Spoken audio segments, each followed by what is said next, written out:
오늘 하나님의 말씀은 창세기 49장 13절 스불론, 14절, 15절 이사갈, 16절, 17절, 18절 단에 관한 축복을 살펴보도록 하겠습니다. 49장 13절 말씀입니다.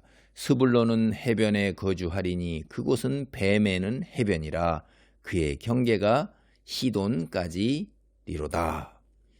이사갈은 양의 우리 사이에 꿇어앉은 건장한 나귀로다. 그는 쉴 곳을 보고 좋게 여기며 토지를 보고 아름답게 여기고 어깨를 내려 짐을 메고 앞제 아래에서 섬기리로다. 우리가 49장 이제 13절의 스불론은 사실 레아의 6째 아들이에요.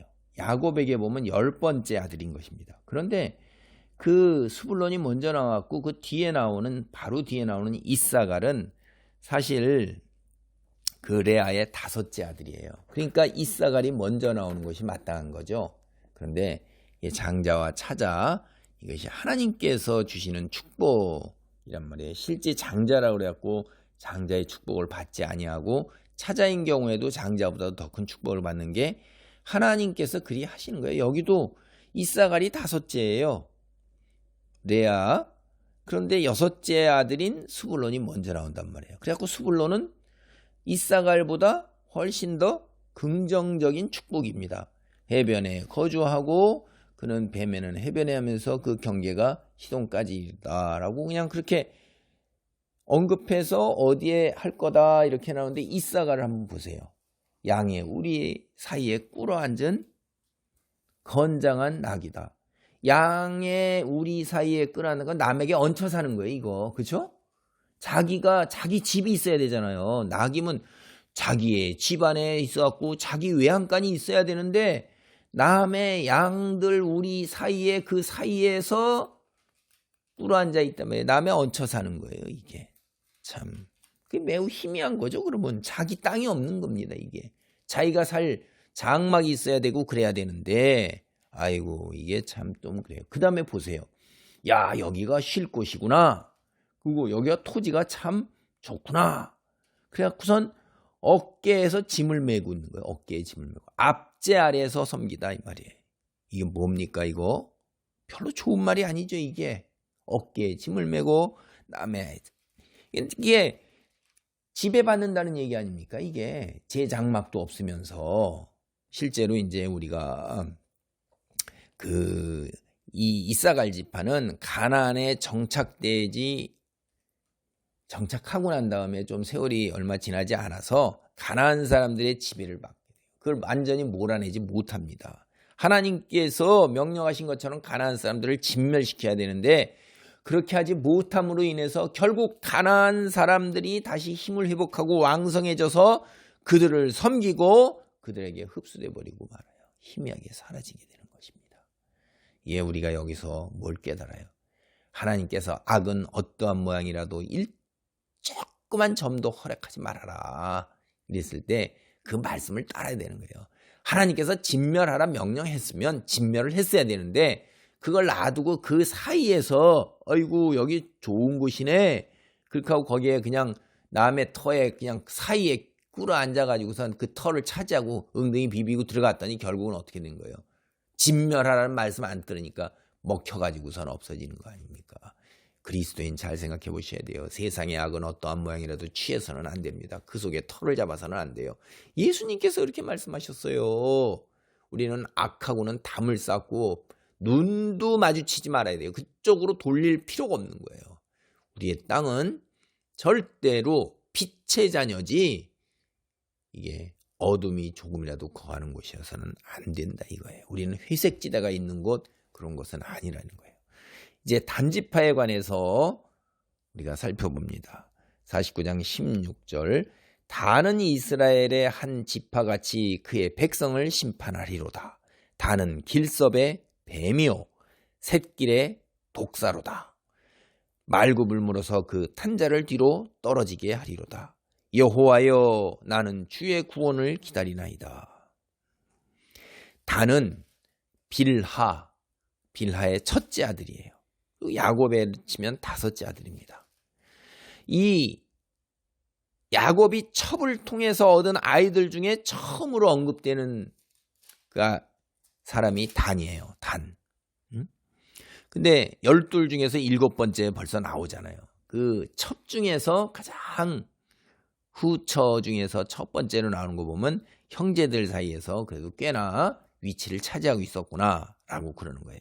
이 야곱이 단에게 2가지 복을 빌어준 거예요. 첫째는 심판하다라는 거예요. 심판하다. 그 단이라는 이름이 심판하다라는 그 낱말에서 나온 거예요. 이스라엘을 심판하고 하나님의 말씀을 기준한 정의로 다스릴 거라 이 말이에요. 결국 심판하는 그 위치에 있는 자, 하나님의 말씀을 기준으로 해서 남을 판단하는 위치에 있는 사람들, 자기는 어떻게 살아야 돼요? 자기가 본이 돼야 되는 거죠. 자기한테는 전혀 상관없이 남들한테만 하나님 말씀을 가지고서 적용시켜서 잣대로 들이댄다면 너는 하고 그 심판이 먹히지 않는다 이 말이에요. 그래서 우리가 사법부에 있는 사람들 오늘날도 다 그 사람들도 법을 먼저 준수하고 먼저 도덕윤리적으로 앞장설 걸 얘기하잖아요. 선생님 뭐라고 그래요? 우리가 선생님이 가장 모범이 되고 전형적으로 그러니까 선생님의 말씀을 따르는 거지. 선생님이 말은 그렇게 하면서 행동은 개판으로 살아보세요. 누가 선생님 말씀 가르침을 따르겠어요? 모든 지파의 모범이 되는 삶을 살고 지파들 사이에서 빚어지는 갈등이나 다툼이나 이해관계 이런 것들을 다 판결하게 될 거라는 예언입니다. 2번째, 그는 결코 원수들에게 당하고만 있지 않고 대항하고 공격할 능력을 갖는다는 거예요. 길섭의 뱀, 샛길의 독사. 이거는 길섭이나 샛길은 뱀이 딱 보이잖아요. 수풀 속에 있어야 되는데 위치가 딱 노출되어 있는 거예요. 그러니까 그런 뱀이 사실 우리가 길섭이나 샛길의 독사가 그렇게 많겠습니까? 수가 다는 그렇게 많지 않을 거라는 겁니다. 많지 않지만 그리고 그게 이스라엘 삶에서 많이 떨어져서 뱀은 홀로 존재하는 거거든요. 무리하고 전체 같이 어울려야 되는 거예요. 그리고 그렇지만은 그가 그렇게 홀로 떨어져서 존재하다시피 하는 것 같은 그런 삶을 예견하는 것 같아요. 나중에 보면 단지파가 기업을 찾아서 요단강 동편 최북단에 정착해요. 이스라엘 원래 12지파의 무리하고 뚝 떨어져서 쫙 올라가서 이렇게 홀로 존재하고 참 그렇게 살면서 그다음에 맹독을 품고 있어요. 그러니까 적 원수들에게 수는 적지만은 상당히 위협이 되는 거죠. 나중에 여러분 사사기에 가면 삼손이라 나오죠. 사사 삼손. 그분이 바로 단지파에서 나온 대표적인 사사인 것입니다. 단은 맹독을 가진 독사처럼 상당히 위협적이긴 하지만 동시에 또 이렇게 홀로 존재해서 어디 툭 떨어진 연약한 지파, 위기에 처한 지파이다. 이렇게 한 거예요. 그리고 나서 여기 생뚱맞게 지금 18절 나오죠.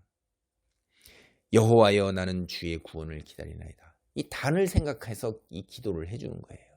단을 생각하니까 참 안타까운 거예요. 이 야곱이. 그래서 조금 숨을 고르면서 하나님께 그의 생존의 위협을 받는데 존재 자체가 위협을 받는 단을 위해서 주님의 구원을 바라며 그 단을 위해서 기도해 주는 거예요. 참 그 아버지의 마음이 여기 굉장히 잘 드러나 있는 거예요. 여기에서 여호와여 나는 주의 구원을 기다리는다. 구원할 때 이 구원이라는 말이 원어 발음으로 하면 예슈아입니다. 예슈아. 여호수아예요. 여호수아. 여호와는 나의 구원이시다. 구원이시다 할 때 구원. 예슈아. 성경에 이 낱말이 처음으로 등장하는 거예요. 아버지 된 야곱, 연약한 단에게 하나님의 구원의 은총이 임하기를 간절히 바라면서 그의 축복을 그에게 마무리하고 있습니다. 우리는 바로 이런 심정으로 주변에 믿음의 형제와 자매들을 생각을 해야 되는 거예요. 아버지 야곱의 마음으로 구원을 바라는 마음으로 같이 신앙생활을 하는 구역이나 속회 식구들, 선교회 식구들, 교회 공동체 생활을 하는 사람들, 가족들 위해서 이러한 마음으로 같이 기도하는 삶의 자리, 신앙이 있기를 바랍니다. 기도합니다. 하나님 감사합니다. 스불론과 이사갈과 단의 그 신탁을 보면서, 예언을 보면서, 축복을 보면서 많은 생각이 오갑니다. 주님, 구원이 이곳에서 처음으로 나오는데 이러한 심정으로 우리 주변 사람을 위해 간절한 기도를 올릴 수 있도록 축복하옵소서. 예수님의 이름으로 기도합니다. 아멘.